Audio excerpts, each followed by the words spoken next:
Welcome all of you. मैं हूं advocate Anand Mishra. House of legal studies में आप सभी का स्वागत है। तो आप लोगों के लिए नई वैकेंसी लीगल कंसल्टेंट की पोस्ट नोटिफाई हुई है मिनिस्ट्री ऑफ एक्सटर्नल अफेयर्स में। जी हाँ, मिनिस्ट्री ऑफ एक्सटर्नल अफेयर्स में, जिसमें डायरेक्ट आपका इंटरव्यू बेस्ड आपका सिलेक्शन होने वाला है। सैलरी होगी 83,000 पर मंथ, याद रखिएगा। एक्सपीरियंस आप लोगों के रिक्वायर्ड है, लेकिन फ्रेशर्स भी अप्लाई कर सकते हैं। तो देखते हैं क्या है एलिजिबिलिटी क्राइटेरिया, कब तक आप अप्लाई कर सकते हैं, लास्ट डे क्या है, हर चीज़ को डिटेल में डिस्कस करेंगे। लेकिन अभी तक आपने यूट्यूब चैनल को सब्सक्राइब नहीं किया तो फटाफट चैनल को सब्सक्राइब जरूर कर लीजिएगा। तो ये देख सकते हैं, advertisement for engagement of consultant की बात कर रहे हैं। ठीक है, इन पासपोर्ट सेवा प्रोग्राम पीएसपी डिवीजन जो है basically ministry of external affairs. ठीक है, अगर आप देखेंगे तो पासपोर्ट डिवीजन आपका एक्सटर्नल अफेयर्स के अंडर आता है, मिनिस्ट्री ऑफ एक्सटर्नल अफेयर्स के अंदर। इसमें कंसल्टेंट की पोस्ट नोटिफाई हुई, याद रखिएगा। ठीक है, एडवर्टाइजमेंट नंबर आप लोग देखते हैं, 14 तारीख को एडवर्टाइजमेंट आई थी। कंसल्टेंट इन पीएसपी डिपार्ट डिवीजन।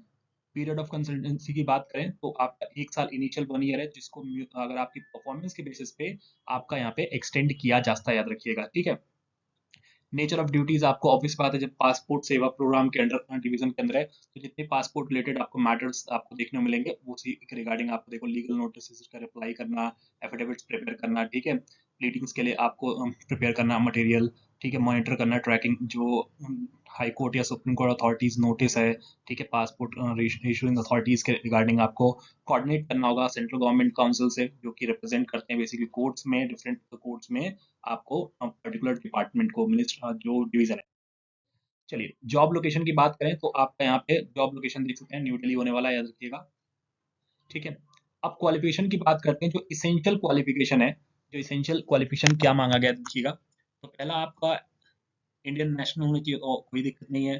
फिर आपके पास एलएलबी हो, या ऑफिस बात है रेपुटेड इन कॉलेज या इंस्टीट्यूशन से, चाहे वो इंडिया का हो या अब्रॉड हो। ठीक है, और साथ में आप देख सकते हैं, applicant should have experience in working for government with legal background. ठीक है, जिसके पास नॉलेज हो इंटरनेशनल लॉ की, इंटरनेशनल लीगल अफेयर्स की, including sound knowledge of diplomatic norms and process की, आपको यहाँ पे देखने को मिलेगा। ठीक है, वो आपको अप्लाई करते हैं। Preference will be given to lawyers with 5 year degree in law. ठीक है, प्रेफरेंस किसको मिलेगा, याद रखिएगा, जिसके पास basically 5 year degree, LLB degree है, जो कि इंटीग्रेटेड कोर्स की बात करते हैं, वो है, तो आप अप्लाई कर सकते हैं, याद रखिएगा। ठीक है, applicant should have a working experience of minimum 7 years of practice at high court level or minimum 5 year experience in drafting or amendment of legislative policy matters के रिगार्डिंग अगर आपका 5 साल एक्सपीरियंस है तो आप अप्लाई कर सकते हैं। ठीक है, प्रेफरेंस मिलेगी, याद रखिएगा। और 7 साल का एक्सपीरियंस है प्रैक्टिस में हाई कोर्ट में, तो आप यहाँ पे देखने को मिलेगा। The applicant should be age, जो आपका एज होना चाहिए वो 30 साल से 45 साल के एज के ग्रुप में होना चाहिए। मतलब मिनिमम आपकी 30 ईयर्स आपका एज, और maximum 45 years from the last date of submission of application. ठीक है, क्लियर को। अब डिजायरेबल की बात करते हैं। डिजायरेबल क्वालिफिकेशन क्या है यहाँ पे, एक्सपीरियंस इन सुप्रीम कोर्ट हो, और डिप्लोमेट, ये आपका इमिग्रेशन लॉज और कॉन्स्टिट्यूशनल मैटर्स के रिगार्डिंग अगर आपकी स्पेशलाइजेशन है, तो यहाँ पे आप अप्लाई कर सकते हैं, याद रखिएगा। ठीक है, अब रिम्यूनरेशन की बात करें, ये स्टाइपेंड बेसिकली आपको कितना पे होने वाला है, तो जो पैकेज होगा ऑब्वियस बात है, वो मैक्सिमम आपका 10 लाख पर एनम, जो कि 88,300 समथिंग बनता है, याद रखिएगा। ठीक है, क्लियर, जो कि आपका फिक्स है, याद रखिएगा। टर्म जो सैलरी है वो फिक्स होने वाली, याद रखिएगा। उसके अलावा कोई भी एंटाइटलमेंट आपको नहीं मिलेगा, याद रखिएगा।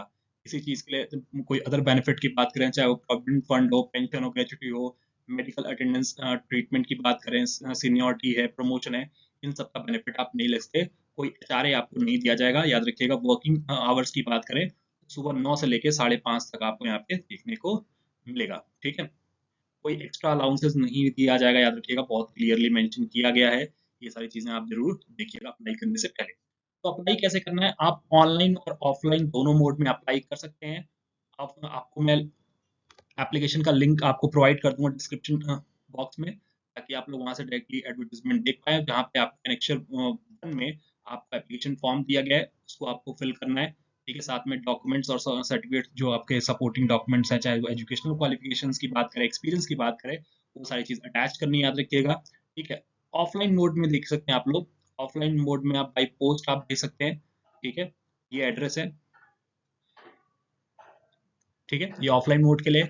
ऑनलाइन मोड के लिए याद रखिएगा, आपको ईमेल आईडी दिया गया है, यहाँ पे आप मेल कर सकते हैं।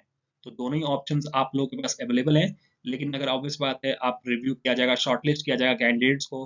अगर ज़्यादा कैंडिडेट्स होंगे ऑब्वियस बात है, तो उसमें आपका रिटन टेस्ट कंडक्ट कराया जाएगा, फिर इंटरव्यू होगा। लेकिन ऐसा होता नहीं है, डायरेक्टली आपको इंटरव्यू कॉल आ जाएगी अगर आपका कैंडिडेट शॉर्टलिस्ट होता है तो।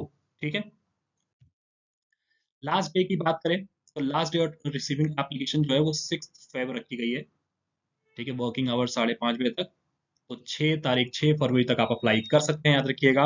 इसके अलावा कोई भी डाउट हो, दिक्कत हो, तो आप लोग मुझे टेलीग्राम, इंस्टाग्राम, व्हाट्सएप पे कनेक्ट कर सकते हैं। ठीक है। Thank you so much.